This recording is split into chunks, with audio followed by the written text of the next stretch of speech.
somebody called me up and said, I have to go meet a survivor of the Holocaust that has an unbelievable story.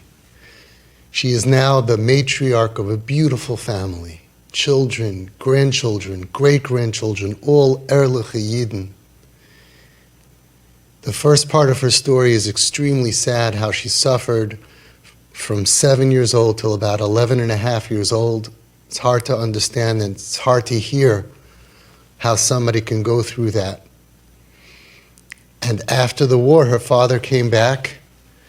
He unfortunately lost his wife and his daughter, and he had his sons and this girl, and he came to pick her up after being away for so long from her. He was a very chashuv rav, a Belzer Dayan, a big Talmud Chacham, a big tzaddik. And now he picked her up, and imagine his heartache and his pain that she was not at all interested in having anything to do with Yiddishkeit. And listen to what he did and how hard it must have been for him. Listen to her story. The first few minutes is very difficult about her survival, how she went through the war years, but then afterwards, how she was not interested at all, and had her father rejected her, we would have lost a beautiful family in Klal Yisrael. But listen what he did with tremendous seichel, with tremendous vision of a future, and how powerful the tool of parents who love their child, even when it's painful, how it turned her heart around and made her want to be frum and to raise a beautiful Jewish family.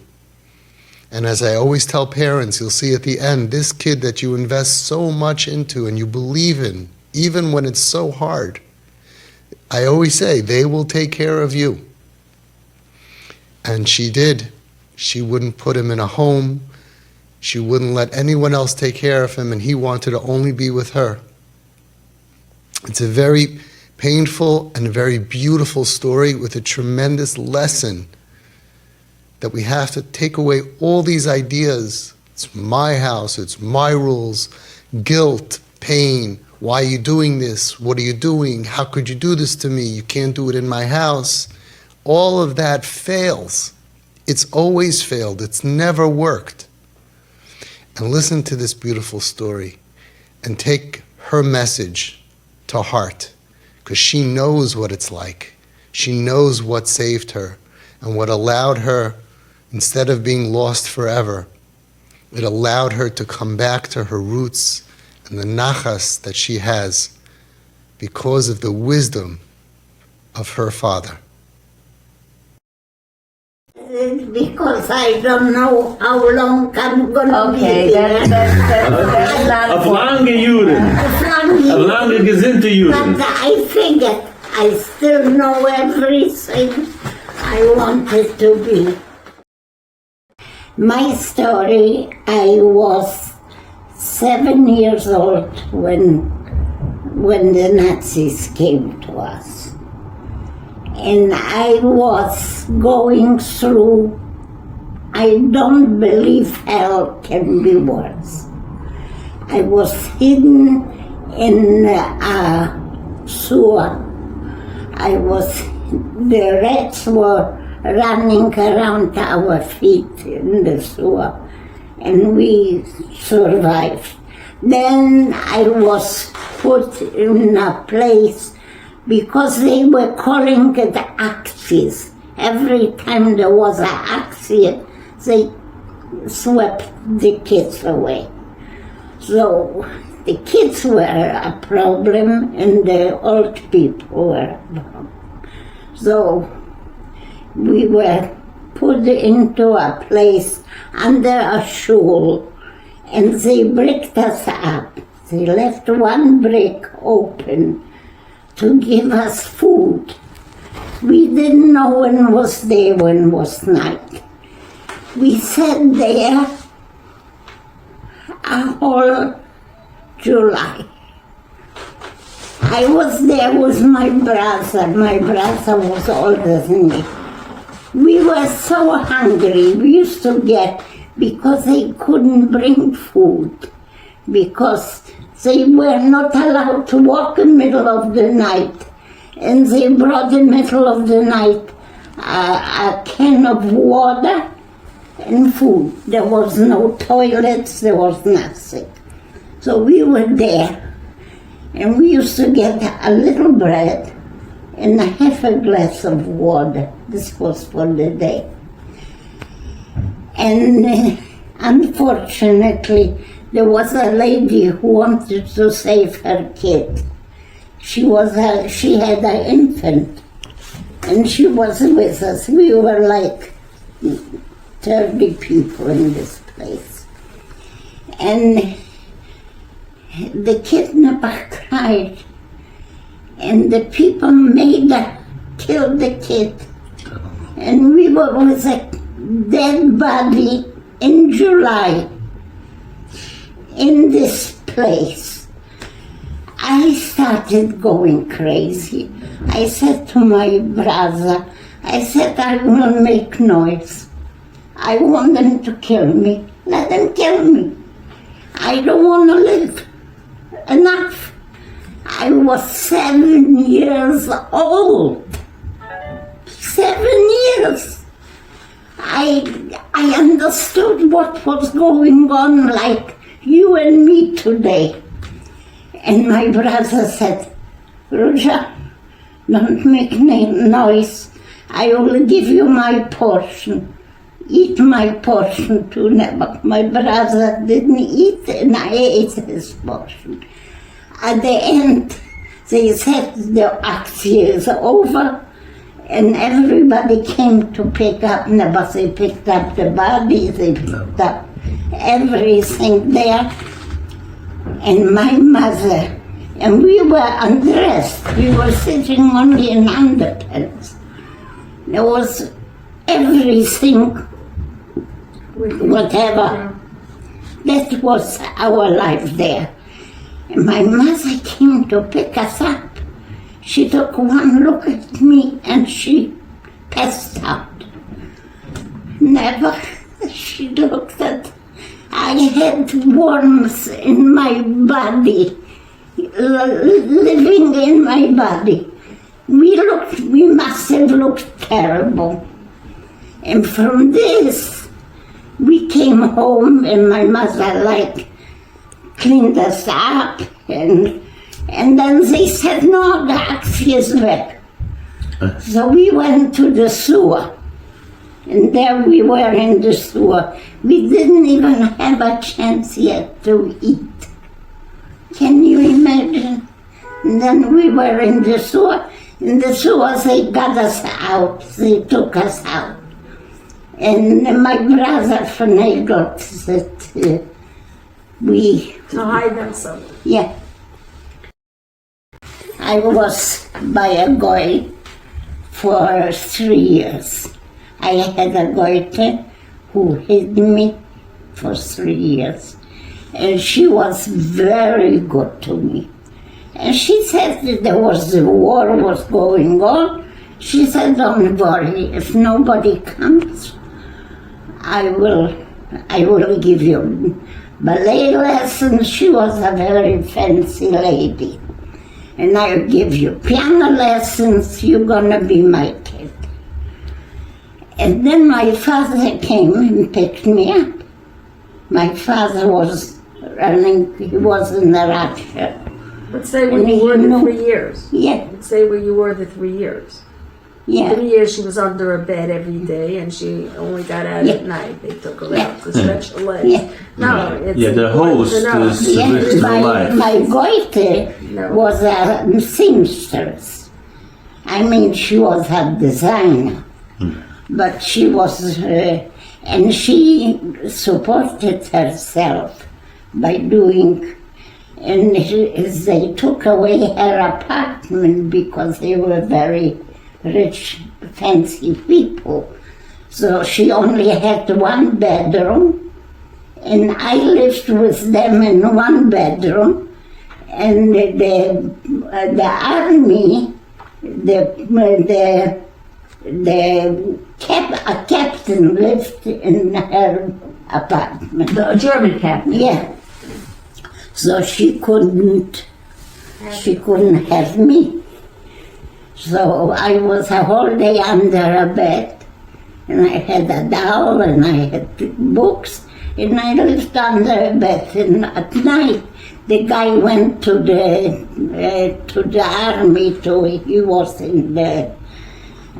He was a big guy, so we had the bathroom. This was my everyday. For 3 years. Yeah. That was my great childhood. Okay. But I had a hope that after the war, I'm gonna be a guy who wants to be a eat. What for this? What I went through, I wanna be a eat. And my father never came back and saw the broch. And I gave him so much aggravation because I wanted him to throw me out. And he wouldn't throw me out. Every day he was telling me stories from why was this, why was that kosher, and this, and why this. I figured, what is he telling me? I want to go to the movies. I was 12 years old. I'm going to live it up. I don't want to be a kid. And he worked on me. This is after the war? After the war. Where were you living? I was in Lemberg, and then we went to Krakow, and then we were in Germany in Fürth. After the war? Yeah. So, and he went back to being frum and going to shul? He was frum. He didn't eat harvest The whole all time. the time. He was a guy. Yeah, but he tell him left who he to was. Russia with the boys. The boys couldn't be hidden, so he left to Russia with the boys. But he didn't eat anything. He was. Yeah. Zoek wat de taten geweest. My father was dying and was learning day and night. What was his name? Lichter, Josef Lichter. Lichter? Lichter. Lichter. Yeah, and the bells are dying in Lemberg. Yeah. The bells are dying in Lemberg. Yeah. Okay. So it's after the war, and he lost his wife, your mother. my sister.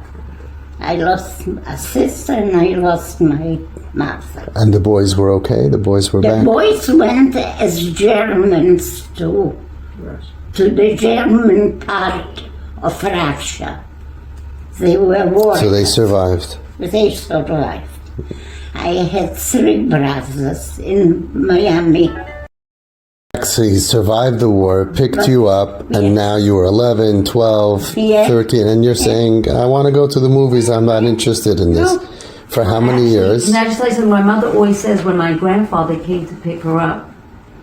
She's like, I'm not going with these people. She gave one look at them. Oh, you wanted to stay with the seamstress. Yeah, because She they saw were the brothers civilized. and this Jewish man and these boys, and she was like, They looked so funny to me. You know? You didn't remember from before the war that everyone looked like I that? did remember, but I didn't want it anymore. So what won you over? He treated me so nicely. He never gave me, a negative thing. Gave you money? Give me money. You want to go to the movies? Go to the movies. This is the end from this. What's This is the end? The result? Mom, can you tell the story about Yom Kippur? Because he didn't hear it. Yeah. The first Yom Kippur that I had to fast. So my father we were in Krakow. So there was Minion, there was, it was after the war. And my father said, listen, jetzt bist du schon 12, du darfst fasten. So, okay. Now you're 12, you have to fast. Yeah. and left me at home. He went to shul, and he was a whole day in shul. He was Yom Kippur. And he came home, and I was home, and he looked at me. I said, I ate a whole day. So what did you do a whole day? Did you daven? Did you say anything? He left me something in Polish. I didn't know any. So I went to school in Krakow, so I learned a little bit, but not much. There was a Jewish school after the war. So he said, "Wusstest du gehen den ganzen Tag?" I went to the movies. I saw about my father's eyes tearing. He didn't say a word. I wanted to aggravate him. He looked like a gentleman, but he was hurting. Yeah. Yeah. And he was so patient with me and so loving that I started having the feeling of a father. My father was a big town B'Chochem, and he learned day and night. And what he spent time with me was really that he didn't have. But he put away all his patience and time for me. After this, I got married, and I told my husband before I got married, "Listen, you marry me, but I have a father. Wherever I go, my daddy goes." So he said, "Yeah, I will love your father." And he really loved him. He really loved him. You went from Yom Kippur at the movies to getting married. She found Zaidi, tall, handsome guy. Yom Kippur, the movies I Was 12. 12. Oh, so slowly. So when did it, in between then, Little by little. so through his love, you decided that you want to have a frum. No, I really started having the same feeling. I was my father's favorite when I was a kid because I was the youngest. And he really loved me. I was my father's pet. And then I started having the same love to him like it started being from before. That's beautiful. That's beautiful. Wow. So, and you did pretty well. Looks like you have a beautiful family over here. I know. My grandfather lived with my parents till he passed away. Yeah. Yeah, my father passed away, was never in my house. We didn't let him go anywhere. You took care of him. Yeah. Beautiful. And my husband took care of him. My brothers came to take care of him. He said, "No, this is where I want to be." Beautiful. So we have now, unfortunately, after so many years, we have a lot of kids that are also not behaving the right way, and they're breaking Shabbos, and it's easier to do bad things these days. Yes. And what would be the message that you give to those parents? I would tell them to be patient and to love their kids truthfully. Truthfully. Yeah. Now, how do you love someone when they're breaking Shabbos? It's your kids. I love my kids no matter what. Even though you're in pain, Yeah. that they're not doing what you want. Yeah. And if they want to go to the movies? Don't throw away your kids. You have to be very patient, and you have to really have self-control It hurts, but you have to do it if you hope that you're going to convince them to be different. One day, through influence, not Yeah. by talking. Not by talking, by showing them patience, love, and consideration. After we finished the interview, she told me something, and it's a shame that it's not on camera, but she said that she had a relative here in America. And this relative was very chashuva people, a Rav and a Rebbetzin, and they had a daughter that went off the derech, and they rejected her. And that daughter ended up marrying a guy. And her future is lost to Klal Yisrael. And this Rebbetzin told her, and she told this to me, she said, after many years, I was wrong. I should have done what your father did. Let's not make that mistake. Let's not reject our children no matter what they're doing. It's temporary. We have the most powerful tool in the world. The power of love and acceptance. It's the most powerful tool, and it can change a person no matter what pain, tsar, no matter what trauma they went through, no matter how much they say, I don't want this. It can change their heart to embrace what we love and what we know is true and good. Only with ahava.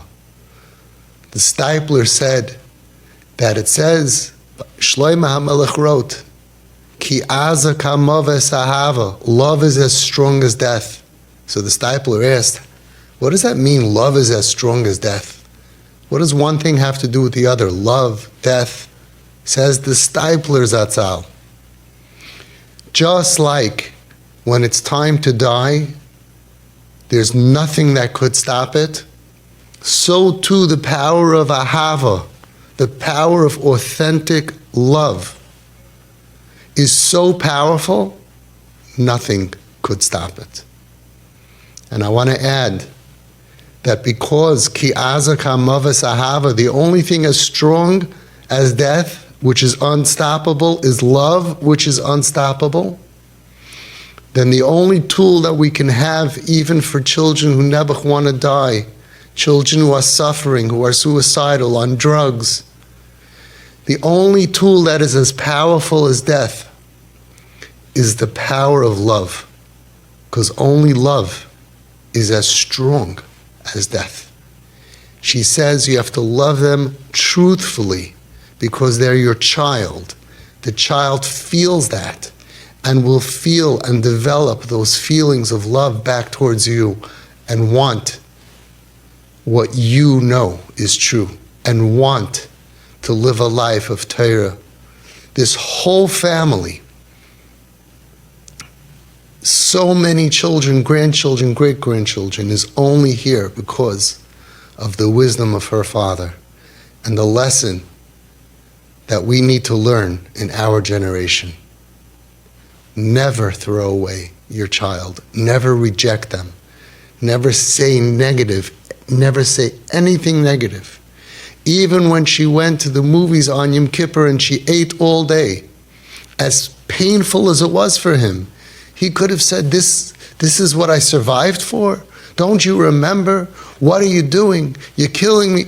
None of that changes the ratzain, the inner will of anyone. It's negativity. He had pain, but he didn't say anything. And he kept on taking of his precious time of learning Torah and giving it to her with patience, with love, with money, even for going to the movies, which in those days, it was a sign that I'm not interested. He didn't pressure her. He didn't guilt her. Let's learn these tools that we need. And one day, Be'ezus Hashem, your children will also be there for you and will say, All I have, everything that I have is only because of the wisdom of my parents who loved me with tremendous patience, even though it's painful. And they never said a negative word. And this is the same advice given in Meir Tzedek by Rav Pam Zatzal, by Rav Gershon Edelstein Zatzal, by Rav Steinman Zatzal, by Rav Chaim Kanievsky Zatzal, by the Satmar Rebbe Zatzal, by the Chazon Ish Zatzal. All of our Gedolim are telling us, no negativity. Only love can bring our children back. Physically, keeping them safe, Be'ezus Hashem, emotionally, mentally, psychologically, and spiritually.